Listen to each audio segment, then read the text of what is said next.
Matika mataku wa matikuna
Karohi kore umako,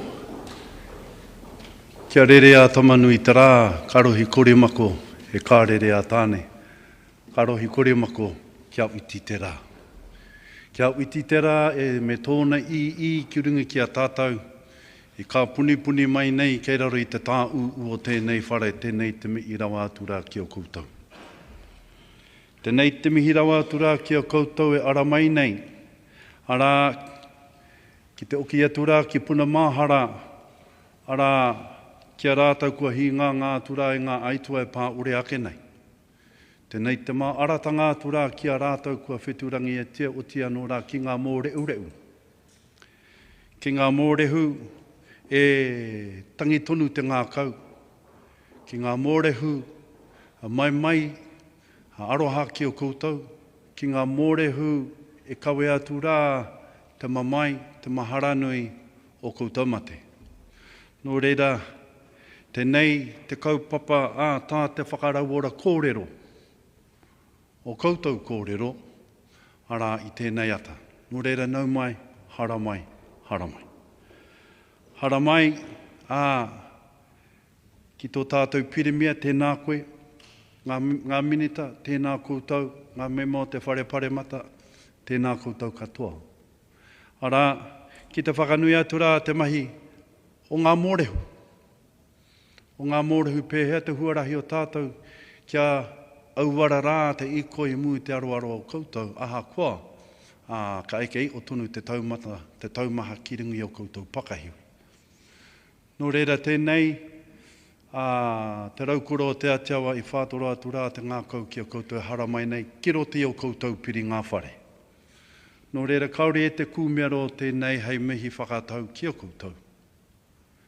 Ki te mahara nui, kia rātau, kia tātou, i karapene mai nei o rātau kua wheturangitia, kia tātou e kawe. Nō reira, tēnei te tāhuri atu rā ki ngā manu kōrehi kei muri i tāku tuara, tā te rau e kōre i mai ana, ki runga ki o koutou, tēnā koutou, tēnā koutou. Kia ora tātou katoa.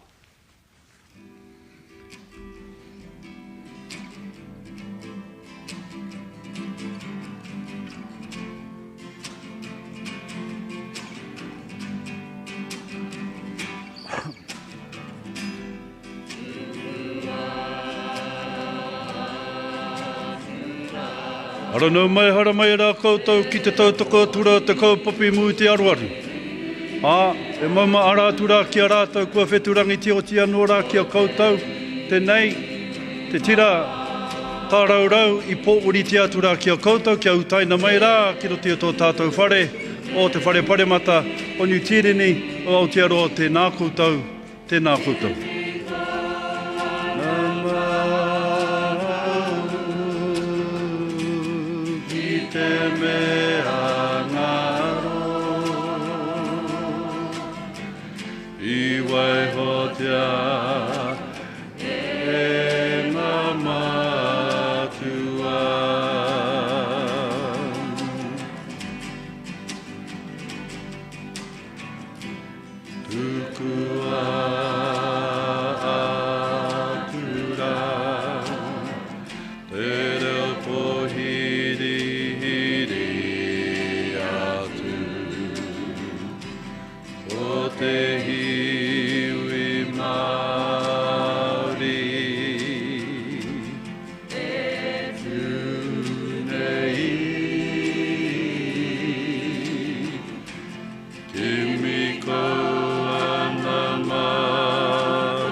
Me uri atu rā ki te mea ngaro.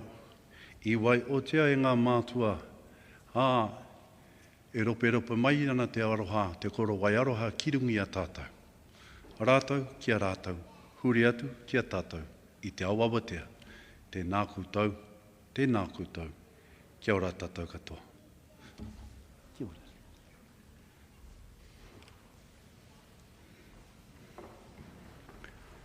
While the rōpū tāraurau is exiting the atamira here, I'd like to introduce you to your Master of Ceremonies for this afternoon, Tēnā koe, Michelle Wessing.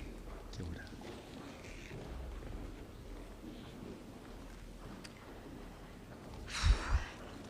Nā mai, here mai, kina toto, kia toto. Welcome, my name is Michelle Wessing. I was the former Chief Executive of the Pike River Recovery Agency. It's my privilege, at the invitation of the Stand with Pike River Families Group, to be your MC today. You're sorry, Rob, I've already made a mistake, so there we go. I have the tissue, so that may tell you how today may go.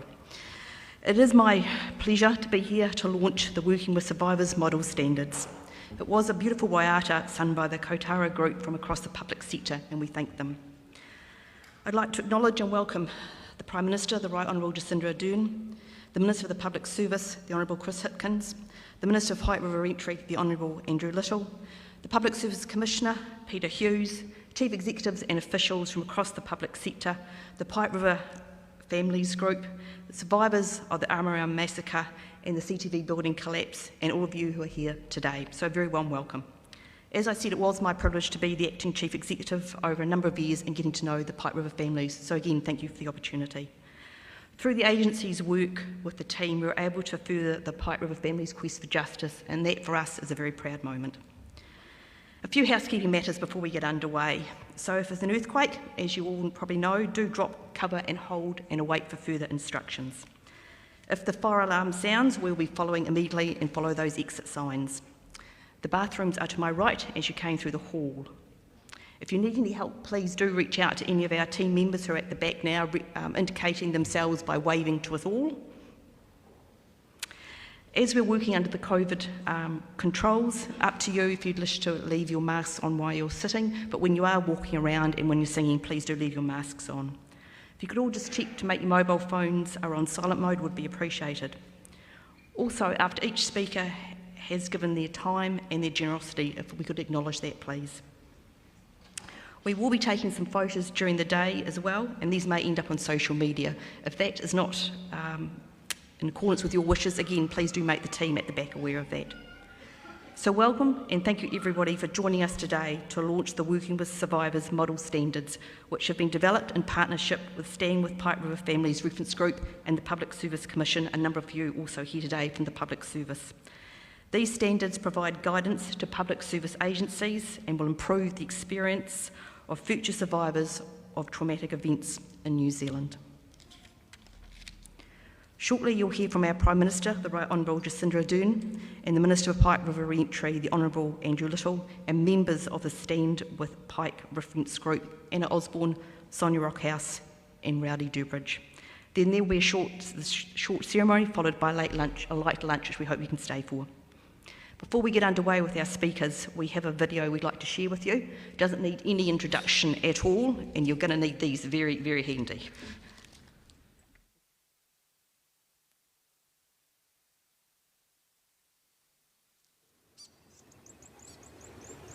My son and I were down at the Nahiri Hotel. He had written a note to his father saying, "Come down to the pub, Dad, I'm going to shout your beer." He had just got his first paycheck from working on the farm. I called into my local hotel and had a couple of light beers with a bloke called Harold, who worked for Mines Rescue. We were playing pool and we had a glass of raspberry and coke each, and it was fun. We were having quite a bit of fun, actually.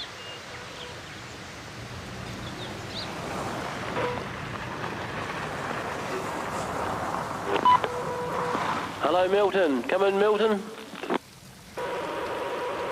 Was that Malcolm? Oh, sorry, Malcolm. I was actually looking for Milton. He's one of the contractors. Is that the old guy with the moustache? Yeah, he's got a moustache, yeah, that's the one. Doing the 4-inch pipe work.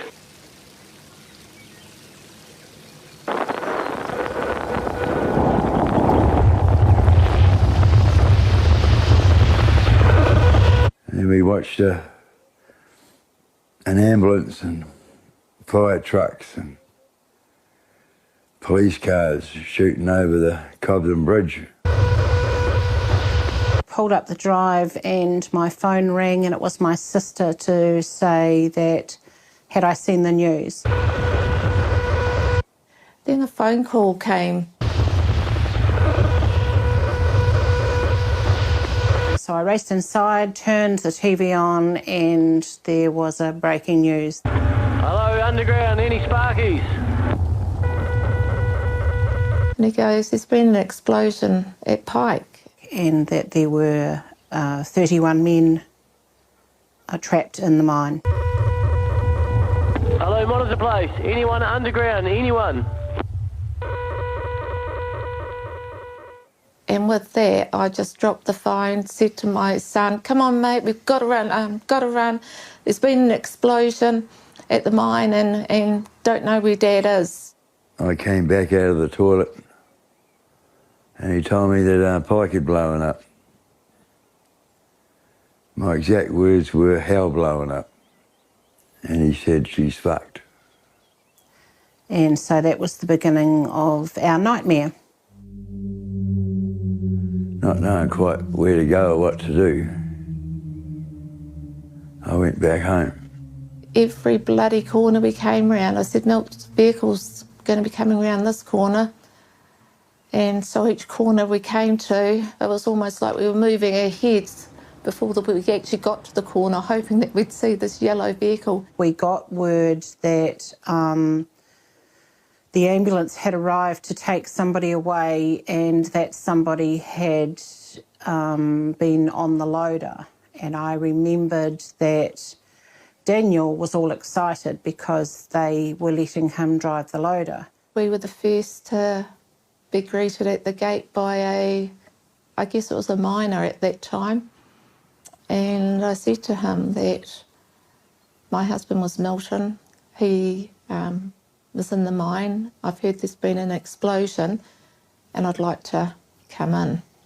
And he says, oh, I don't know if that's allowed or not. I said, well, I'm coming in. We had to pull the car over halfway over to be told that the boy's grandfather had just passed away.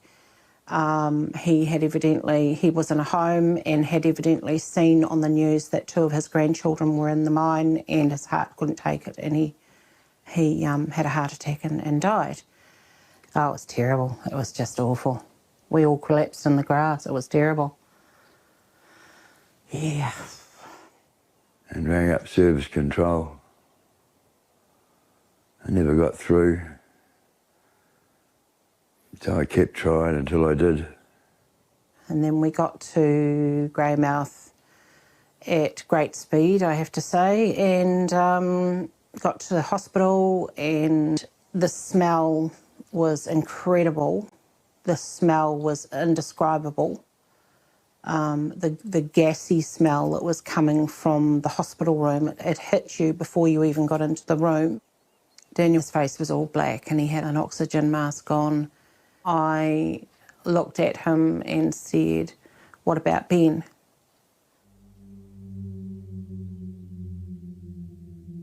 They wanted me to leave. They didn't want me to remain. There's nothing you can do.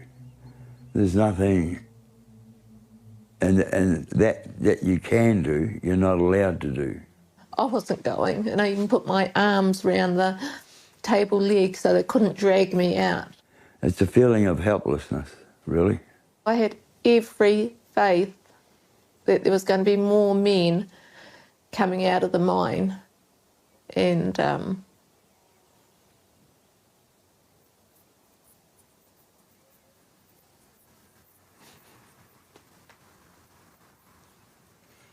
didn't happen.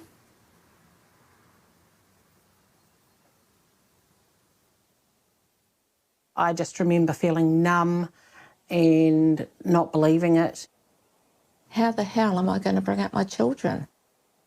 it's like you're looking in at somebody else's life, and when you wake up, it's all going to be just a bad dream. It's sort of like drifting around in a lifeboat after a shipwreck.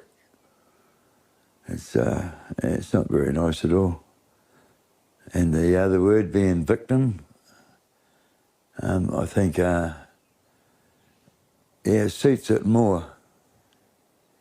You sort of feel guilty, but guilty of what you can't work out. Is this the end? I still feel inadequate today. I just wasn't ready to believe at that stage that Milt was even dead at the time, because we were led to believe that our men were still alive 5 days after the explosion.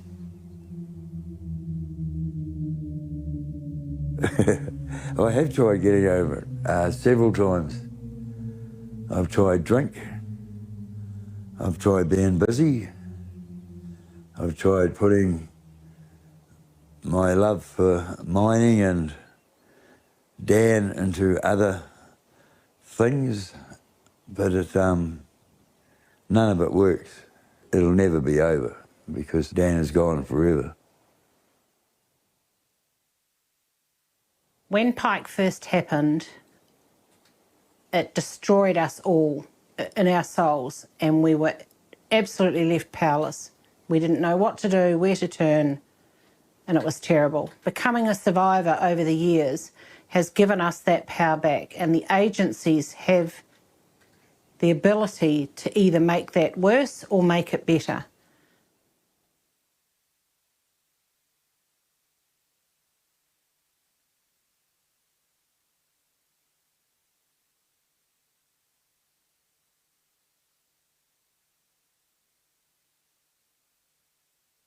On the 19th of November 2010, the Pike Families Reference Group approached the Commission with their experiences, reflections and ideas to help government agencies work better with people who face tragedies like the Pike River explosion. That conversation led to further conversations, including other survivors and with key agencies, and eventually led to the model standards that we're here today to launch. I'd now like to welcome the Prime Minister of New Zealand, the Right Honourable Jacinda Ardern, to say a few words. Prime Minister. Kia ora koutou katoa, ngā mihi nui ki koutou. Thank you for the invitation to attend today.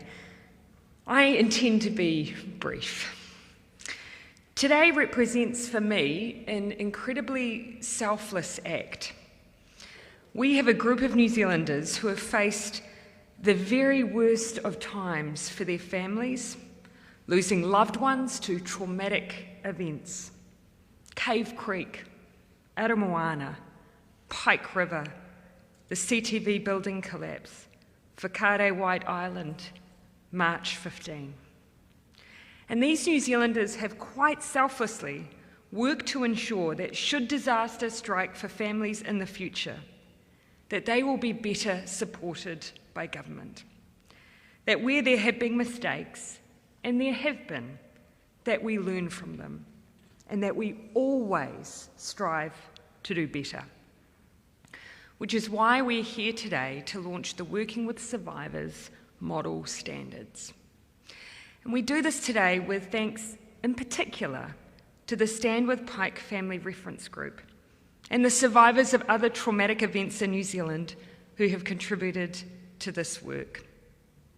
I want to especially acknowledge Anna Osborne and Sonia Rockhouse in their unrelenting work, two amazing women who have been tireless, alongside Rowdy, of course, in their campaign for better workplace health and safety protections for all New Zealanders, and now better support for those who may navigate the system in the future.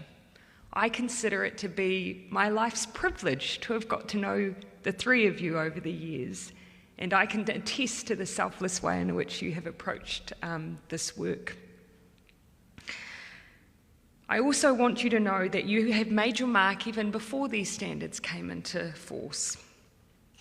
I've read much about Pike River and its aftermath over the years, as I know many of our current ministers have. I had particular excerpts from that tragedy playing through my mind through many moments when whakaare occurred. Each event teaches us something different. And what's important is that we don't repeat mistakes a second time.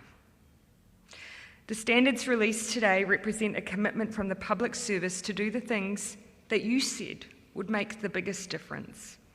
Agencies will work to empower families, be upfront, and work together for the benefit of all current and future survivors and their loved ones. To all those involved in this work, thank you all for your patience, commitment, and for working with the government. As you know too well, it can be complex trying to navigate government services after a tragic event. And while we can't always prevent catastrophic events, we can reduce the risks, and we must. And we can better support those who navigate a recovery after them.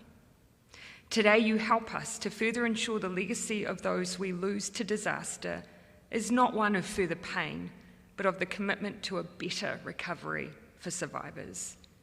Thank you for the service you've provided to us. Ngā mihi nui kia koutou katoa.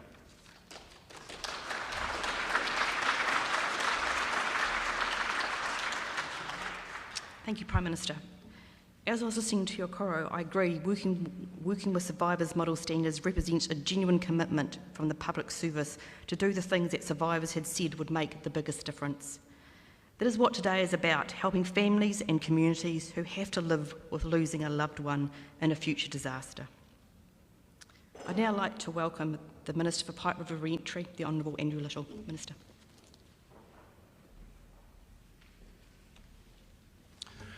Tēnā tātou katoa, e ngā mōrehu, tēnā koutou, e te pirimia me te Minita Chris Hipkins, tēnā korua, e ngā rangatere me ngā manuhiri, tēnā koutou, nā mai haere mai ki te kaupapa o te rā, ara, the model standards for working with survivors, tēnā koutou, tēnā koutou, tēnā tātou katoa.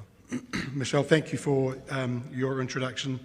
Thank you, Prime Minister, too, for your introductory comments. In New Zealand, we have a cultural habit of helping each other out. We are there for our friends and neighbours, whether it's with a cup of tea, a comforting hug, or a listening ear when our friends or neighbours or whānau need it. Some call it manaakitanga. We believe in a fair go, no matter who you are or where you come from. This is our national character. This is in our blood.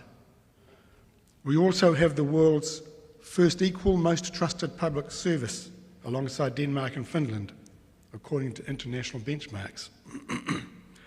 People who work in our public service are, by and large, motivated by a spirit of service. Our officials work to make New Zealand a better place for our people to live in. Mostly public servants are engaged in understanding and mitigating risks so that we can all prevent disasters from happening. And they do. That's why, or part of why, our officials deserve our trust. But disasters happen. It's a fact of life.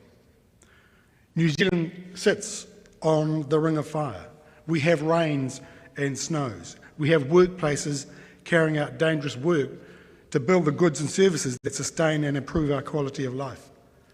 And when disasters do happen, it's often the local community and businesses who wrap around to support survivors.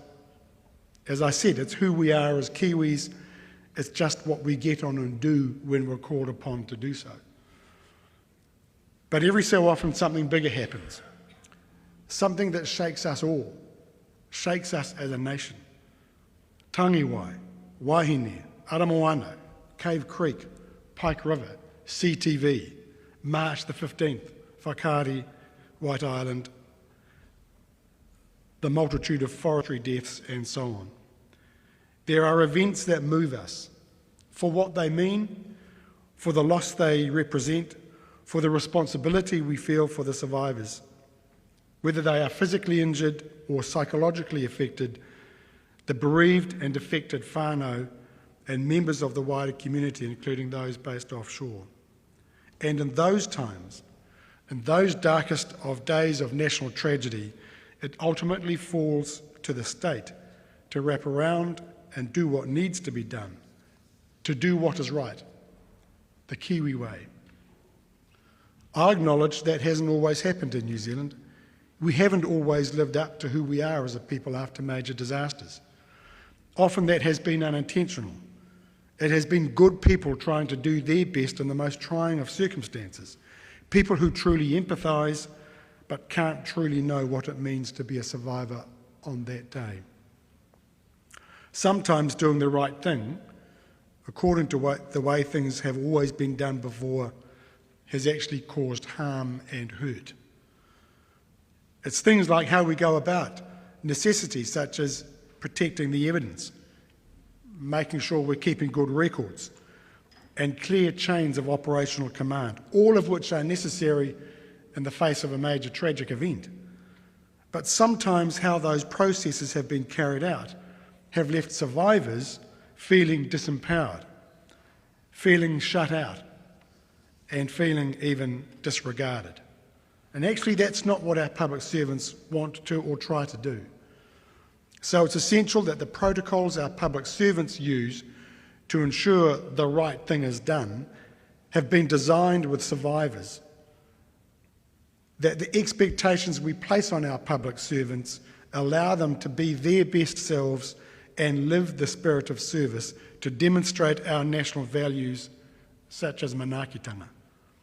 That's why these model standards that we're talking about today matter. That's why today is a new start. There are new expectations now in place. Because it's not for the people of Greymouth or Christchurch or Tokoroa or anywhere to have to be experts in the way that the Wellington Beltway operates. It's not for the victims and survivors to bend to accommodate bureaucratic protocols. And it's not for the state to move on to tomorrow's big issue without remembering the responsibility that we have to those for whom tomorrow will never be quite the same. That's what the completed Pike River Re-entry project was about. It was about fulfilling the commitment the government of the day made to the families on behalf of all New Zealanders. A fundamental purpose of the Pike River Re-entry project was to give the survivors closure and to promote accountability. That required every part of the project to be conducted in partnership with the Stand With Pike Families Reference Group and the wider families. That new approach was the genesis for the model standards, the new expectations. Because what's different about these model standards is that they have been crafted in true partnership. The standards are co-authored by the Family Reference Group and Te Kawa Mataho, the Public Service Commission. They weren't imposed by officials, but were strengthened with the benefit of officials' policy expertise and understanding of the machinery of government in their co-design. This means that the expectations are practical and can be implemented. In a true spirit of partnership, the Family Reference Group led consultation with survivors not just from Pike River, but also from Aramoana, Cave Creek, the CTV building, the March the 15th, Whakaari White Island and the forestry sector. The Public Service Commission took responsibility for consultation with public service agencies, police, victim support and iwi. Can I acknowledge our Public Service Commissioner Peter Hughes for his and his team's efforts in this. And I'm going to come to one of them in a minute. The model standards, the new expectations are a start. They are not the end. The expectations will be living and they will be adapted over time as we listen to and learn from each other.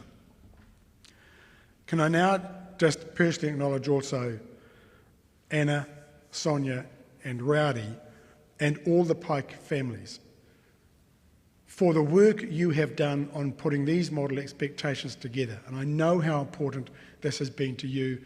We talked about it right throughout the Pike River Recovery Project, that it can't just be about the things that we needed to do down there, but there needed to be something about the way state agencies worked with people who were survivors of these big events.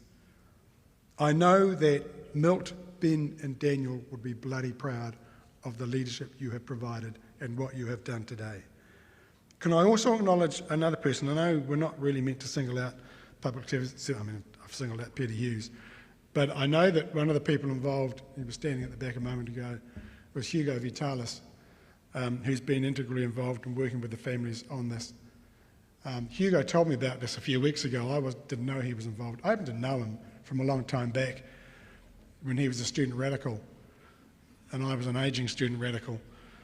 And I could not imagine a more principled person, a more level-headed person, a person with greater compassion to be the one to work with the families to put these model stands together. So, Hugo, I was privately very chuffed to know that you were involved in this. To all the survivors, all of you, thank you too. Thank you on behalf of New Zealanders for what you have given in the creation of these expectations, because you are leaving a legacy. Those you have lost are also leaving their legacy again today. Because of your efforts in bringing us to this point here today in that national spirit of manaakitanga, other survivors now might have an easier path than you had to walk. Nō reira, tēnā koutou, tēnā koutou, tēnā tātou katoa.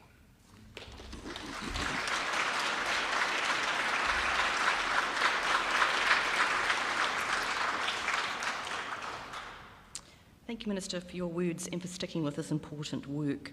We've learnt a lot from you. Doing the right thing is not always easy. In fact, sometimes, as you said, it's bloody hard, but doing the right thing is always right. The standards will ensure public servants are better prepared to make the most positive difference they can following tragic circumstances. Before we welcome our next speaker, Mrs. Anna Osborne, I'd like to take a few moments just to reflect on a couple of points from the standards themselves. The standards contain practical guidance. They call public service agencies to focus on 3 key actions. The first one being empowering survivors.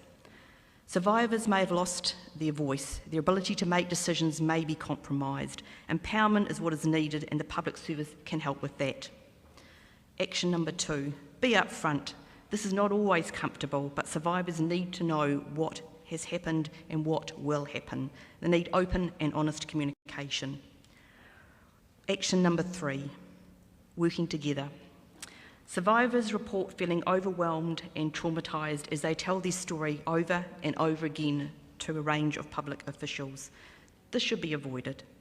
The public service needs to work together, tapping into local networks and pre-existing relationships to ensure that the messages reach all survivors are clear and consistent and honest. By focusing on these 3 key actions, we can make a massive difference to the experience of future survivors.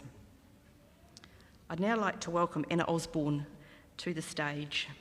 Anna doesn't need any introduction. I knew this would happen. I do apologise. Anna's husband, Milt, was underground on the 19th of November 2010. He did not return home. Anna has been tireless in her fight for justice with amazing determination, passion, energy, and conviction of strength.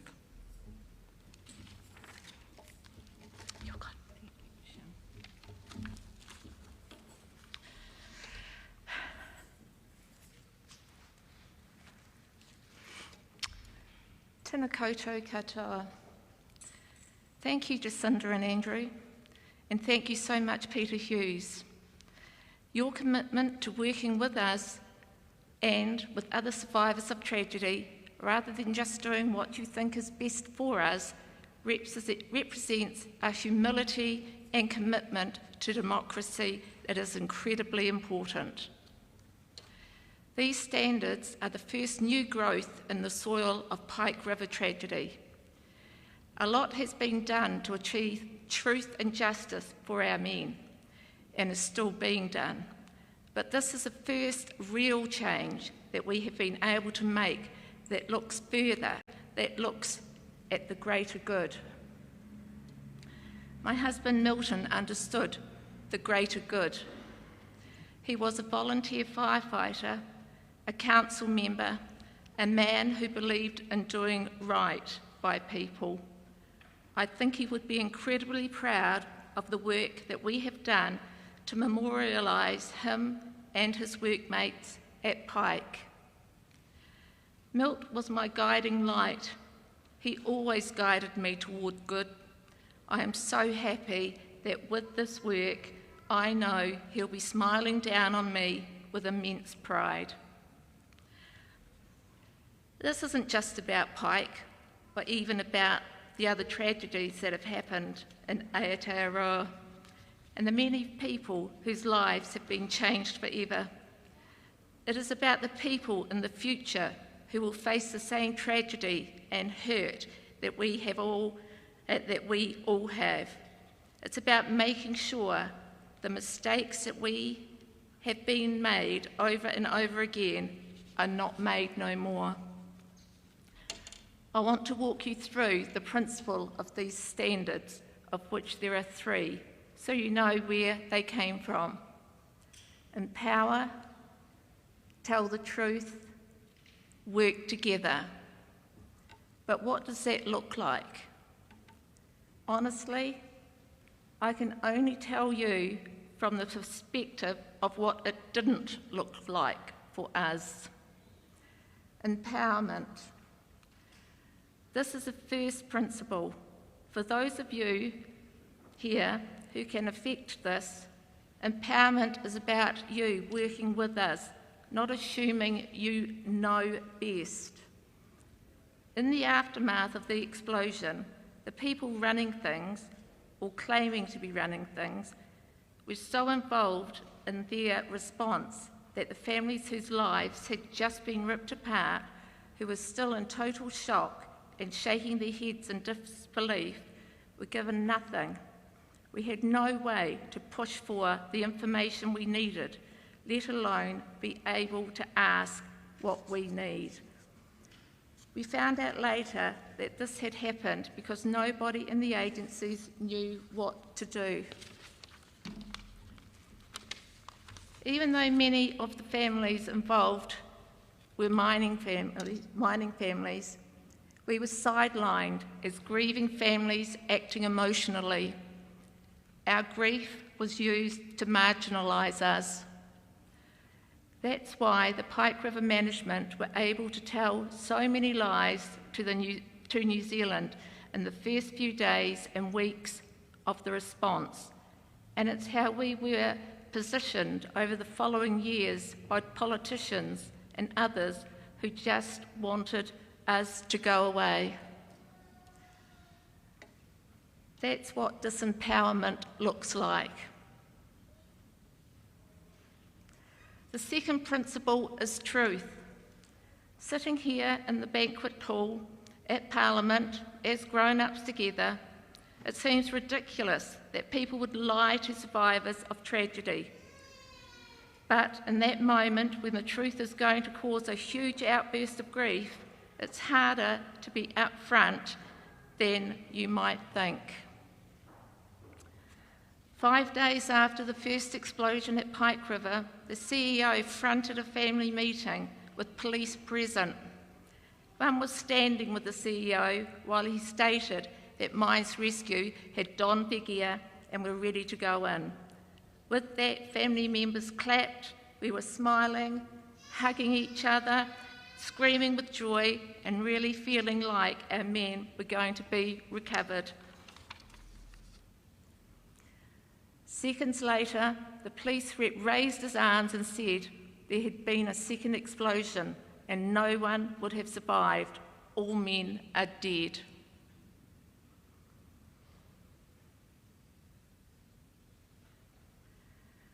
We found out later that our men might still be alive when the experts thought they had died immediately. The Prime Minister at the time was told this, we weren't. Instead, for 5 days we were told most of our men would still be alive underground, sucking on air from high pressure lines, eating the food and drinking the water provided in the rescue chamber. Vulnerable families were lied to. To try and ease the pain, I guess. There is no other explanation for it. The evidence police have gathered, thanks to us getting re-entry of the drift and boreholes into the mine, shows conclusively that our men died where they stood.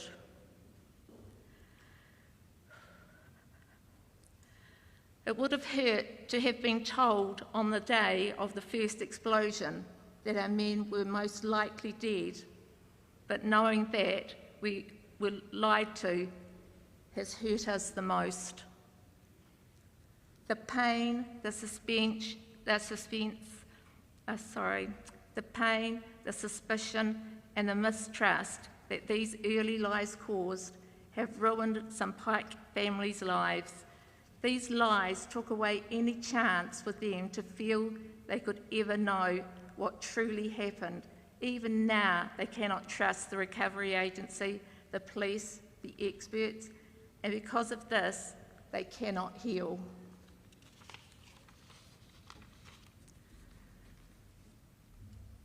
The final principle is working together. From a survivor's perspective, this is a simple ask. Public service, get your act together. When something like Pike River happens, we end up dealing with so many agencies: ACC, MSD, Mines Rescue, WorkSafe, Police, DPMC, you name it. And so often they would all ask the same questions over and over again. They would tell a different story about what could be done. They passed their questions off to some other agency. I want to make it really clear. When I've just lost my husband in a mine explosion, I don't care about departmental demarcation. It is no use to me. You are the public service. You are the government. It's not my job to understand your organisational chart. It's your job to help me and to have planned ahead to make sure you know what to do. The standards we have written with the PSC are a guide to help others and to know what to do for them. It is too late for us, but please, in the name of our men, make it better for those to come. Thank you.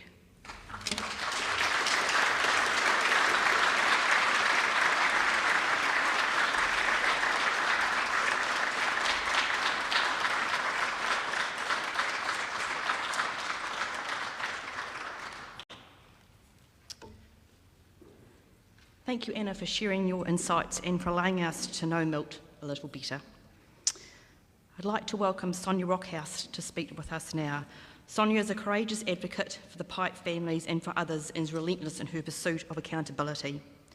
Sonia's youngest son, Ben, did not get to come home after starting his shift at the Pike River mine on the 19th of November 2010.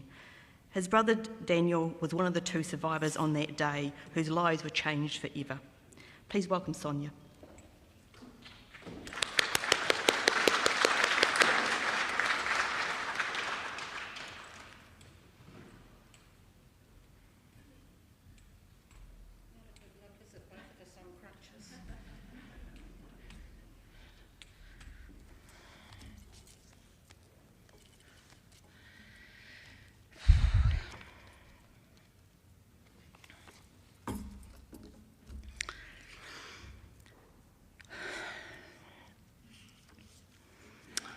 Like you've just heard from Anna, these standards mark a new stage of the journey we are on. We've achieved a lot. We stopped the mine being sealed. We sat in this very building and negotiated with the Prime Minister of the time to halt the sealing before the election. This was no mean feat. And then we pushed every way we could to make sure that when the government changed, we would get into the mine's drift to search for evidence and hopefully remains. Once the government changed, we made sure we were among the first people to meet with the new Minister for Pike and with the Prime Minister. We were never complacent and we never took it for granted that things would happen. unless we made them happen. Right now, there is a major police investigation underway that could never have happened without us getting back into the Pike River drift and getting the boreholes drilled into the mine workings. Throughout all of this, we were driven by our need to get truth and justice for our men, for the 29 who died in that hole,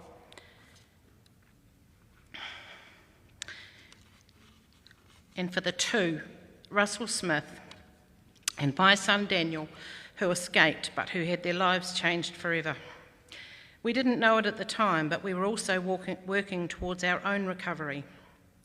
When I lost Ben, I also lost control over my life. I became someone that things just happened to. I had no way of bringing him back, and anything I had to say got lost in the turbulent response. I lost my son, and then I lost my power. It was a double hit. At the time of Pike, I was angry, sad, very confused, numb, traumatised, and heartbroken. I was away from my family, my job, my friends, and my home. I couldn't sleep, and my stress levels were extreme, as you can imagine. I hardly knew anyone. The media attention was unrelenting. It was very overwhelming and very scary and totally foreign to me.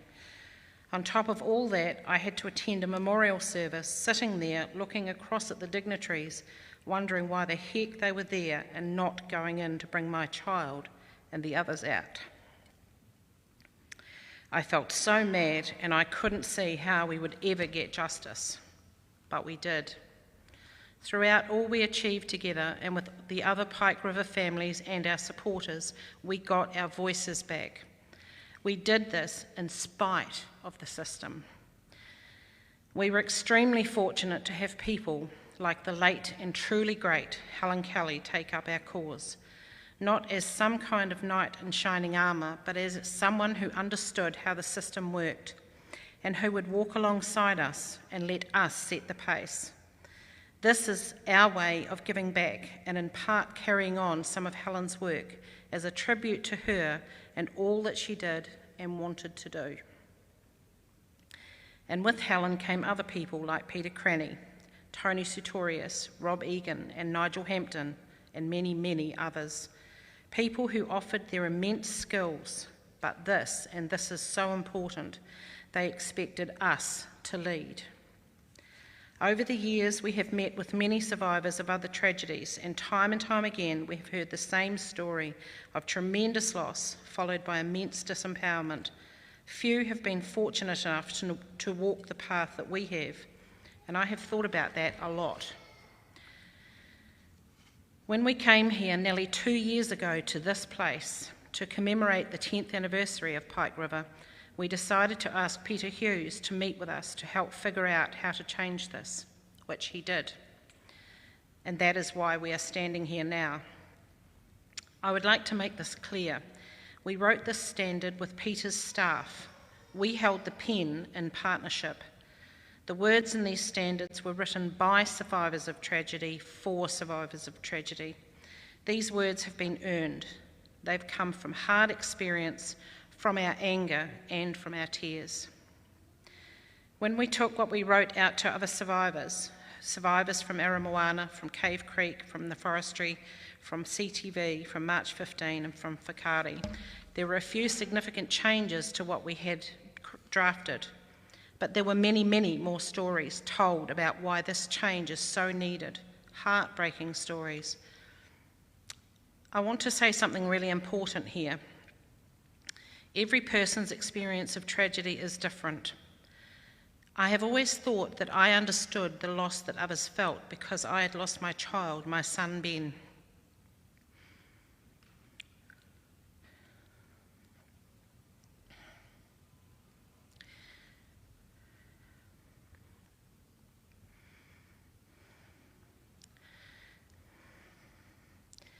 But a year ago next week,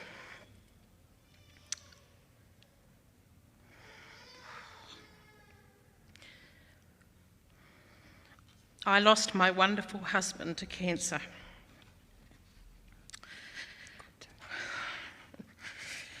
And it was during that time I realised that I didn't totally understand the loss of a wife losing a husband and the devastating effects it can have on a family. We have written this standard to make the space for the breadth of grief without taking power from those who grieve.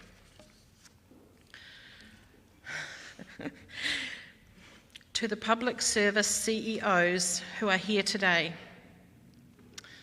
it is your job to make sure that these standards are enacted properly, that they make a difference. To the survivors and the survivors of future tragedies and the people that stand with them, these standards are yours. Use them to hold the agencies and ministries you deal with accountable, to make it better. Thank you. Thank you.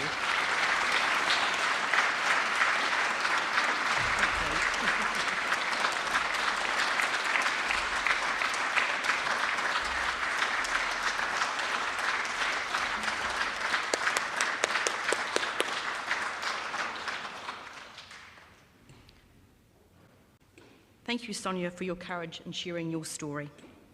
Our final speaker today is Rowdy Durbridge.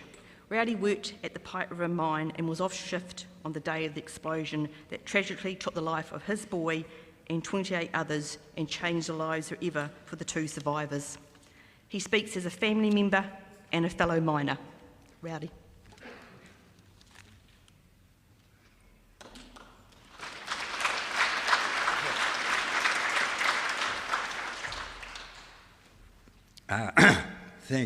Thanks for all being here. It's people like you that's going to save people like me and other disasters, because they're not going to stop happening. A ship sinking, a plane crashing, volcano going off. It's going to happen all the time. I just hope for big gaps between them. There was a beautiful display of empathy here. When Sonia started losing it a wee bit. And that's what this country needs. Not lies and deceit. I'll mention his name, like John Key was giving us.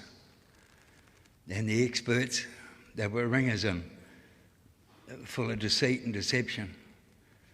And all it done was just wrecked everything. To sit there in meetings and be told that your men are having crib, which is lunch, and water, and they've got air and all that. It was wicked. I can't really describe it without swearing, so I'm not going to swear. But we've got to get past that. We need the truth. We need it every time as it's happening. And it's you guys that can see that it happens. I don't really know what to say, but I'm truly grateful of the interest that you guys are showing. And if we can possibly make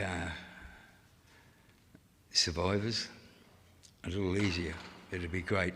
Thank you.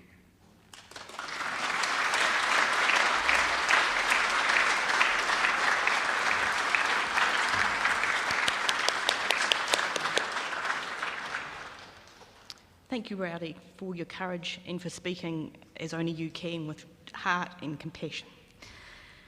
We're coming towards the end, and I haven't needed the tissues too much, so we're doing quite well. Again, Sonia and Anna and Rowdy, thank you for sharing your insights and your reflections. To Tony and to Rob, thank you for the support that you've always provided the Family Reference Group.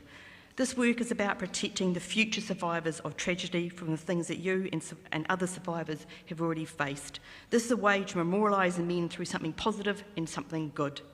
In summary, it's about treating survivors as you would want to be treated yourself if you're ever in that unfortunate situation. And we're now coming to the end of our formalities, but before we close, just a couple of other reflections. I'd like to thank the Pipe River Agency that I was proud to work for did take those 3 actions to heart and demonstrated those every day. The work that has gone into developing these standards have taken time, a lot of listening, being responsive to the stories and respecting the journey of others. Today marks the beginning, as the Minister has said, to the work to implement these standards. It is not the end. They'll be reviewed after 18 months and updated as other survivors and agencies continue to share their experiences and ideas. This event has helped raise awareness of the standards, connect the standards' key messages to the lived experiences of the survivors, celebrate the partnership approach to developing standards. Thank you to everyone who've been involved in developing these standards. To Anna, Sonia and Rowdy, as always, a privilege, but don't ever underestimate the power that you have in terms of influencing the public sector. Please join us for lunch following our closing karakia. So that's it from me. I haven't had to use the tissues too much, so that's a bit of a breakthrough from last time. And I'll hand back to Kura to close our hui. Thank you.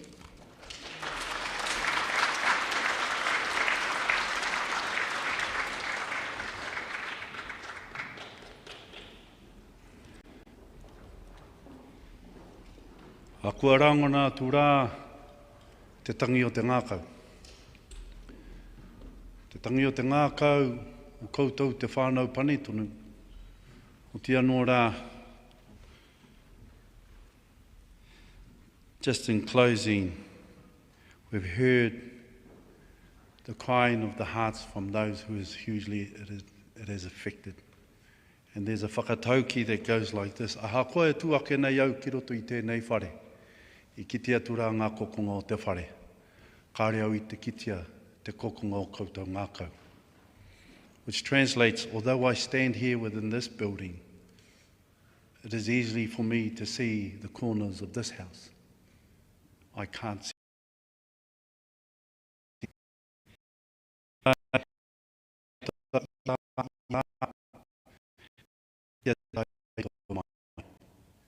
And that you have to carry with this with you every day. And we don't see that. Hoi anō rā, anei rā tātou kia whakaronga atu rā, kia koutou I whakatakoto atu rā te huarahi, mō era kātu mahi I mua I te aroaro o tātou.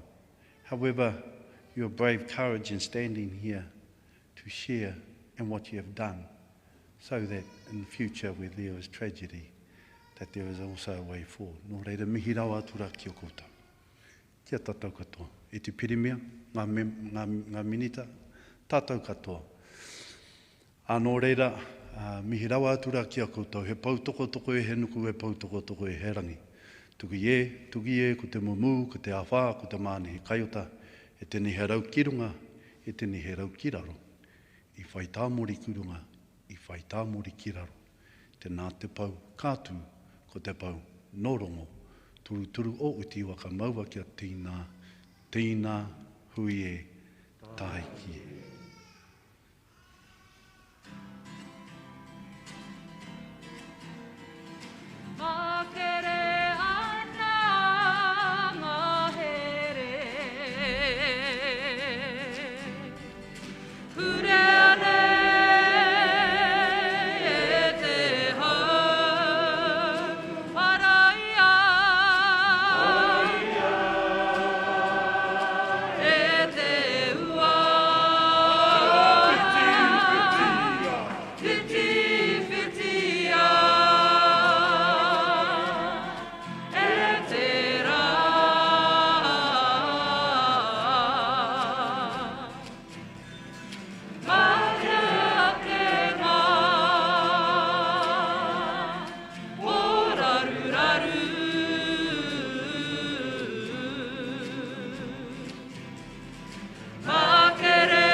Kia ora, ladies and gentlemen.